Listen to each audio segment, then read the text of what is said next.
बंधन अभिनंदन करें।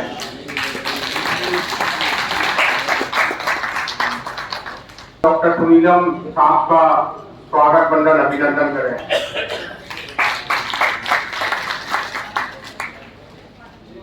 मैं शैलेंद्र भड़ौरिया जी से निवेदन करना चाहता हूं कि वो पंकज पुष्कर साहब का स्वागत बंधन अभिनंदन करें। गोपाल शर्मा जी से निवेदन करना चाहता हूं कि वो अरविंद श्रीवास्तव जी का स्वागत बंधन अभिनंदन करें। अंकित वशिष्ठ जी से निवेदन करना चाहता हूं कि वो आए और देवेंद्र चौहान जी का स्वागत बंधन अभिनंदन करें। बोले तो अच्छा रहेगा। कोशिश करूंगा कि उसके पहले उसके आसपास अपनी बात समाप्त कर दूं। आप सबके दर्शन का मौका मिला इसके पहले प्रशांत जी के साथ में ही। आपको याद होगा जब जन लोकपाल वाला एक आंदोलन चल रहा था तब प्रशांत जी यहाँ पर आए थे और तब भी बहुत यहाँ पे ग्वालियर के नागरिकों ने उनका स्वागत किया था। साथियों, इस समय प्रशांत भूषण जी का परिचय वकीलों को देने की जरूरत नहीं है। शायद देश में सजग नागरिकों को कुछ परिचय देने की जरूरत नहीं, लेकिन ये जो दौर है ये दौर डर का दौर है। हर आदमी को डरा दिया गया है। मुझे लगता है कि सत्ता का मकसद ही है कि लोग इतना ज्यादा डर जाए कि जो कुछ हम बोले उसी को ब्रह्मा विष्णु महेश की वाणी मान लिया जाए, आकाशवाणी मान लिया जाए। उस डर को चुनौती देने का काम प्रशांत भूषण जी ने देश के अंदर किया है। ये उनका बहुत बड़ा योगदान है। गांधी जी ने सबसे बड़ा योगदान आजादी के आंदोलन में यही किया था। उन्होंने लोगों को निडर बना दिया था, बाकी जनता ने अपना काम किया था। आज के दौर में ये काम प्रशांत जी कर रहे हैं। जनता के मुद्दों को लेकर के जो उनकी प्रतिबद्धता है, देखिए आपको मालूम है, आप सब वकील हैं, वकीलों की जो फीस होती है वो सुप्रीम कोर्ट के बारे में तो सोच ही नहीं पाते आप लोग।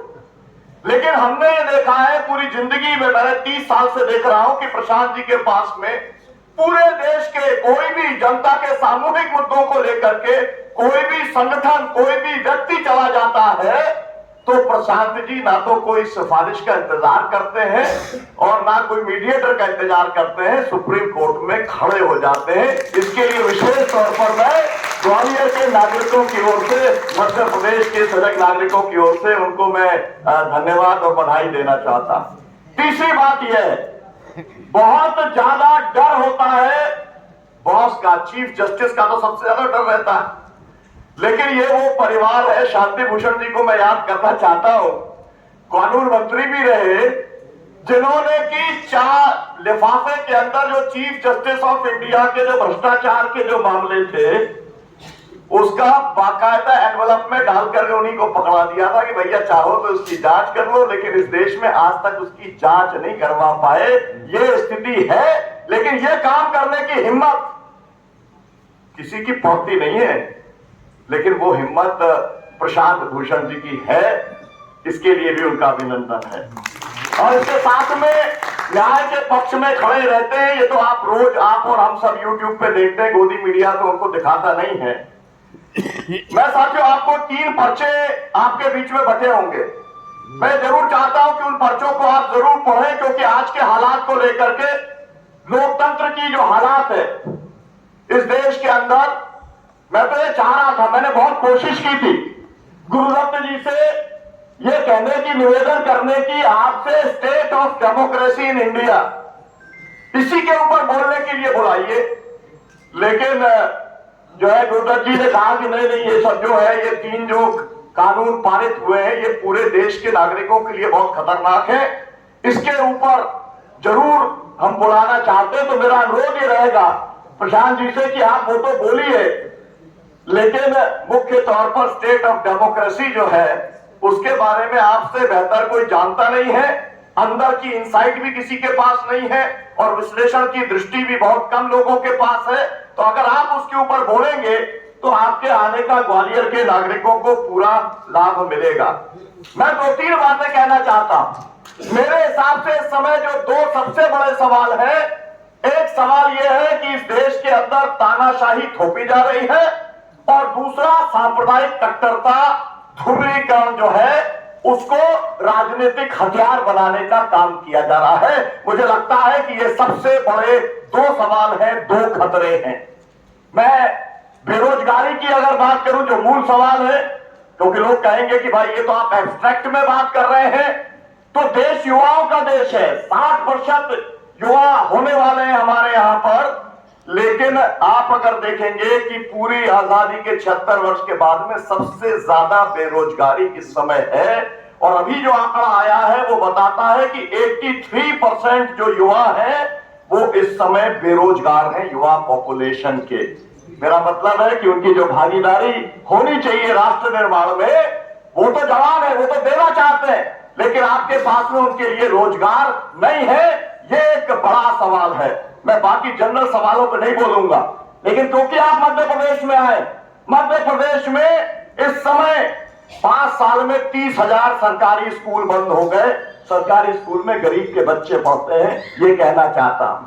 दूसरी बात कहना चाहता हूं, यहां के सरकारी अस्पतालों को अब दिया जा रहा है पार्टनरशिप के अंदर, पीपीपी मोड के अंदर दिया जा रहा है, प्राइवेटाइजेशन किया जा रहा है, जिसका फिर से असर सबसे ज्यादा गरीबों के ऊपर पड़ने वाला है। यहां पर अकलियत के ऊपर क्या अत्याचार हुए वो सब पूरा देश जानता है, लेकिन ज्यादा नहीं मैं कहूंगा। लेकिन जब अत्याचार की बात आती है अल्पसंख्यकों के ऊपर, तो मैं केवल 3 उदाहरण देना चाहता हूं। और इससे क्या मैसेज देना चाहती है दिल्ली की सरकार? आपने देखा अतीक का क्या हुआ। अतीक अहमद सांसद रहे कई बार, प्रेस कॉन्फ्रेंस मतलब प्रेस के सामने पॉइंट ब्लैंक हत्या कर दी गई। आपने देखा अभी मुख्तार अंसारी का क्या हुआ। कहा गया कि उनके परिवार के लोगों ने कहा कि जहर देके मारा, और वो पहले लिख करके दे रहे थे, कोर्ट के अंदर लिख के दे रहे थे कि मुझे जहर दिया जा रहा है, मेरी हत्या करने की कोशिश हो रही है। हत्या हो गई।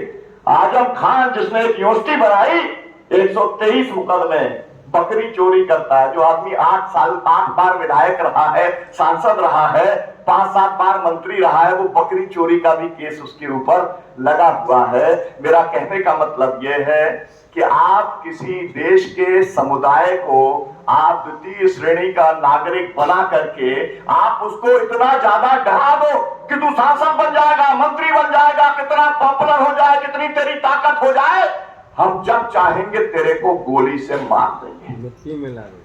साथियों, मेरे ऊपर आपको मालूम है गोली चालन का विक्टिम हूं, है ना। 54 साल की जो है सजा कराई गई। मैं सोचता था जेल सबसे ज्यादा सुरक्षित है, लेकिन मुझे अब लगता है कि जेल में जब चाहे, जिसको चाहे, जहां चाहे मारा जा सकता है। ये देश की आम नागरिकों की सुरक्षा का हाल है। ये मैं आपसे कहना चाहता हूं। मैं अपनी बात को ये कहकर के समाप्त करना चाहूंगा। जो इस समय विश्लेषण होता है, विश्लेषण क्या होता है? एक महाबली सरकार है और एक ऐसी सरकार है जिसके सामने कोई टिक नहीं सकता। माफ कीजिएगा, वो 37% की सरकार है, 37% वोट है उसका। एनडीए का केवल 41% वोट है।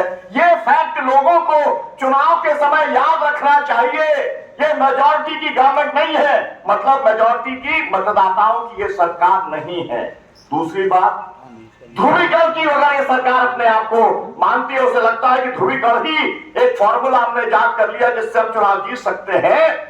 22 तारीख के 4 दिन के अंदर गुवाहाटी के अंदर जब न्याय यात्रा राहुल गांधी ने निकाली तो केस दर्ज हो गया, एफआईआर, कहा गया गिरफ्तार कर लेंगे, यात्रा रोक दी गई, पहला काम। फिर उसके बाद में लगा कि नहीं, अभी भी जीत पक्की नहीं है, तो नीतीश का अपहरण हो गया, ब्लैकमेल हो गया, जो भी कुछ हो गया, सरकार बन गई। लगा कि बिहार को मैनेज कर लेंगे, लेकिन फिर भी लगा कि नहीं, अभी भी मेजॉरिटी नहीं आएगी, तो झारखंड के अंदर मुख्यमंत्री को जेल भेज दिया गया। लेकिन हमें इस बात का फक्र होना चाहिए कि एक भी आदिवासी विधायक बिका नहीं। 50-50 करोड़ में बंबई के अंदर विधायक बिक गए, लेकिन आदिवासी विधायक बिका नहीं, सरकार उसकी बच गई। लेकिन तब भी संतुष्टि नहीं मिली, जबकि मेजॉरिटी थी उनकी वहां पर बीजेपी की झारखंड में। फिर आगे बढ़े, उन्होंने क्या किया, चंडीगढ़ के अंदर हम लोग कहते हैं ना कि भाई ईवीएम के अंदर घोटाला है, तो उन्होंने कहा लोग घोटाले की बात नहीं है, मैनुअल चुनाव करा लेते हैं बैलेट से, और उसको उस चुनाव में जो कुछ किया चंडीगढ़ में, उसके अंदर इंटरवीन करना पड़ा सुप्रीम कोर्ट को। और सुप्रीम कोर्ट में जाकर के फैसला बदला वहां पर चंडीगढ़ का, लेकिन फिर भी उन्हें लगा कि अभी भी हम पंजाब का नहीं कर पाएंगे, तो उसके बाद में उन्होंने क्या किया, ज्ञान वापी लेकर के आए पोलराइजेशन के लिए।